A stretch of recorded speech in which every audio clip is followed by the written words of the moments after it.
Bonjour, good morning. Ce n'est pas trop tard. Bonne année. Statute of limitations on saying Happy New Year doesn't run out till we enter February. On behalf of the Green Party of Canada, Elizabeth May, leader, I'm joined by Jonathan Pedneault, who's currently still deputy leader, but co-leaders. We're partners. And Mike Morrice, MP for Kitchener Centre. We have a lot to talk about, but we're going to focus first on news on the Sustainable Jobs Act, Bill C-50.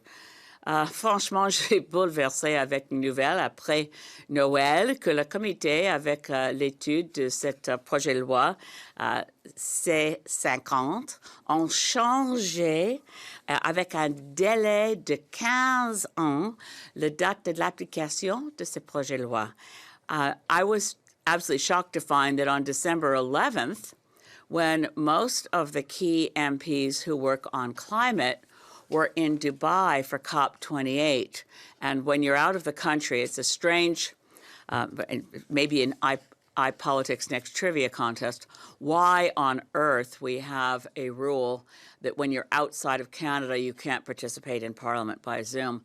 But because those of us who work on climate were in Dubai for COP28, we didn't know until quite late that the parliamentary committee doing clause by clause on Bill C-50 had accepted. Liberal and NDP members of the committee voted in favour of a Conservative amendment that delays the bill's implementation from December 31st, 2025 to December 31st, 2040.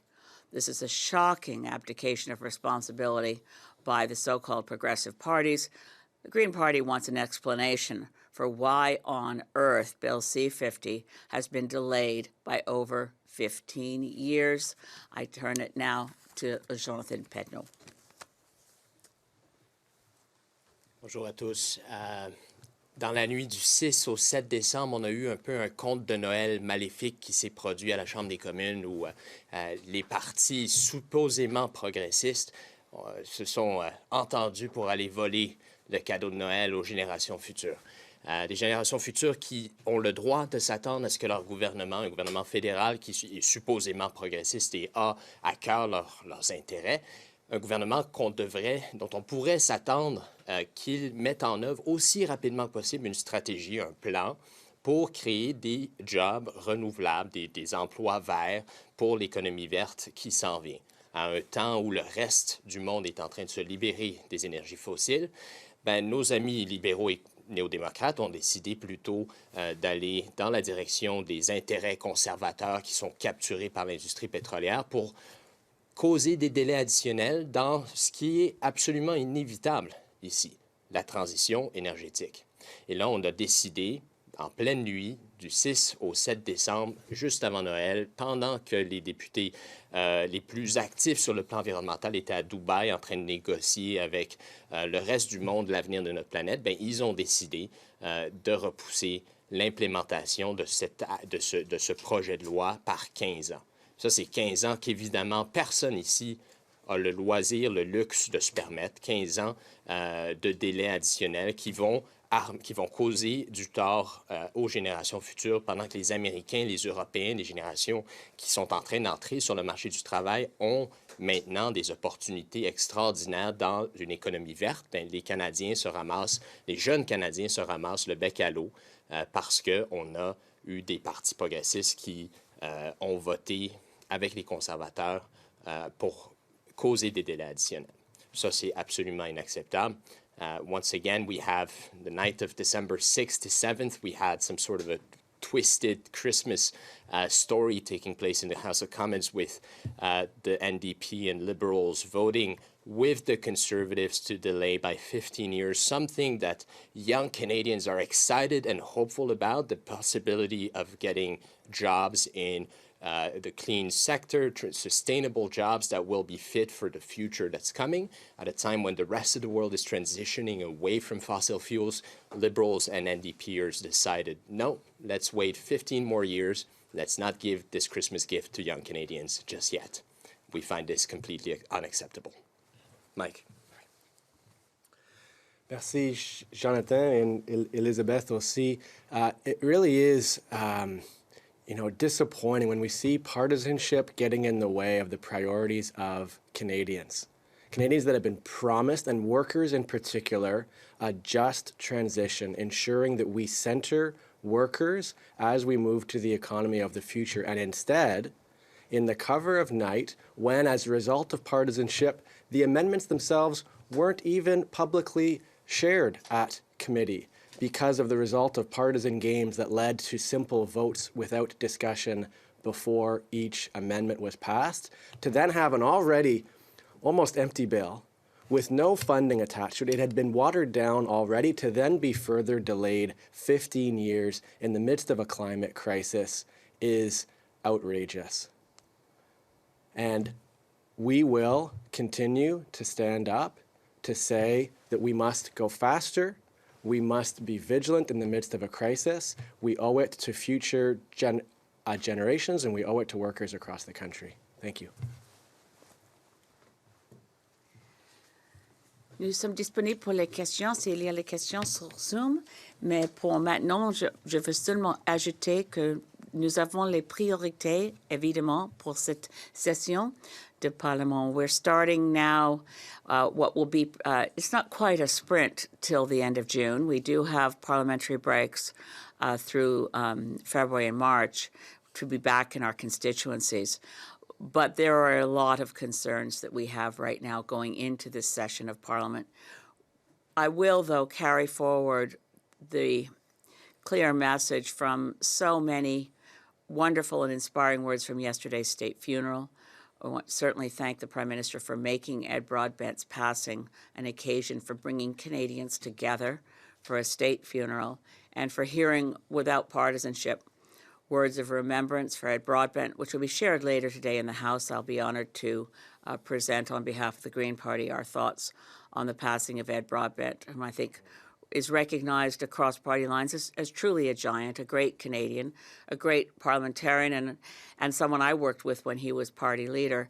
I think it's important to note that those words from yesterday called on us to listen to our better angels, to be in this Parliament more respectful, to enter into the kind of vigorous debate over issues that's hard on issues, not hard on people.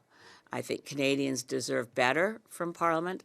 I note that yesterday the Right Honourable Joe Clark, who is generally right and always honourable, made the point that Parliament was looking more like a stage than a place where important things take place. For me, it's still a place where important things take place. And I lament every moment of every day that I'm in Parliament in debate when I can see us moving closer to a gutter. We need to elevate ourselves.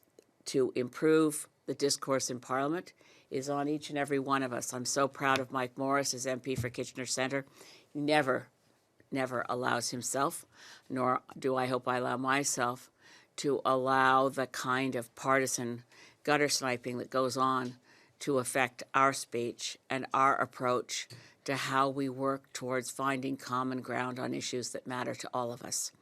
One of those issues is coming up soon, and that's the motion to move to a citizens' assembly on democratic reform. I want to flag that as an important, it'll be coming up next week in Parliament. It's an important moment. It started as Mike's motion on creating a citizens' assembly. So with your permission, Jonathan, I just want to briefly ask Mike to speak to the motion and how it ended up that through nonpartisan collaboration, it's now Lisa Marie Barron's motion. It was Mike's motion first, and we want everybody on board to move towards real democratic reform. We see in the media there's some discussion between the NDP and the Liberals. For the record, we haven't been invited into those discussions, but we remain very committed to real electoral reform.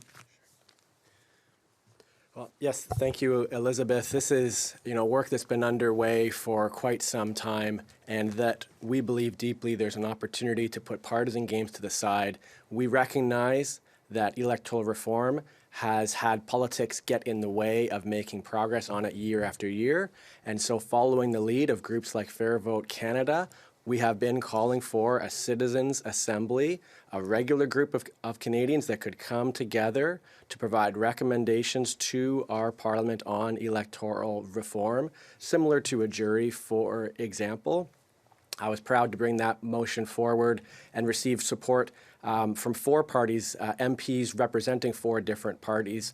Just over a year ago, our colleague, the MP for Nanaimo, Ladysmith, has since brought it forward again. It'll now be coming forward for a vote at a time when Canadians continue to call out the need for electoral reform. A vast majority of Canadians would like to see this moved ahead with. And in fact, 3 of the parties in the House of Commons represented already have motions passed by their own grassroots members, including the Liberals, NDP, and of course, us as Greens. It's an important moment to continue a conversation that Canadians want to see moved ahead with, to see our Parliament, as Elizabeth spoke to, be more collaborative, more diverse, and more representative of the interests of Canadians. As Greens, we will continue to look for opportunities to find common ground. We see this as a really critical one. While Canadians are watching, we hope our Parliament will focus on the issues that we can make progress on, as opposed to the partisan games.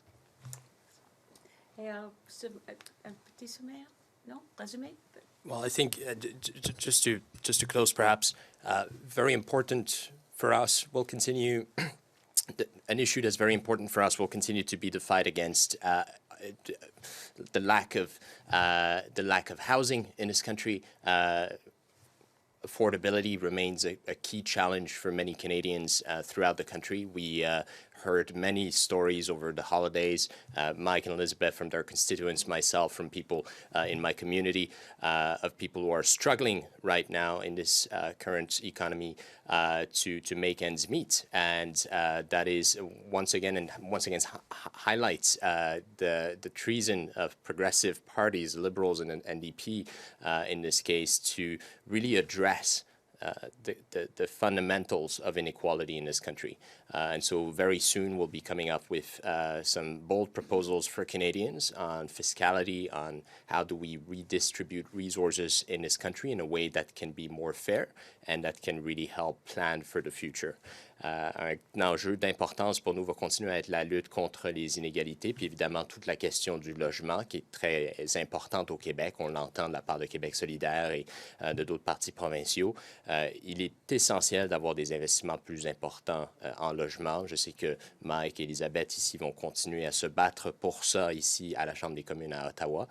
Et puis sur les questions d'inégalité, on a malheureusement 2 partis progressistes, les libéraux et les néo-démocrates, qui n'en font pas suffisamment pour s'attaquer aux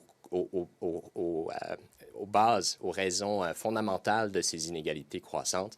On va très prochainement proposer des plans majeurs et assez ambitieux aux Canadiens pour justement amener la création d'une société qui est plus juste et plus équitable pour tout le monde. Merci.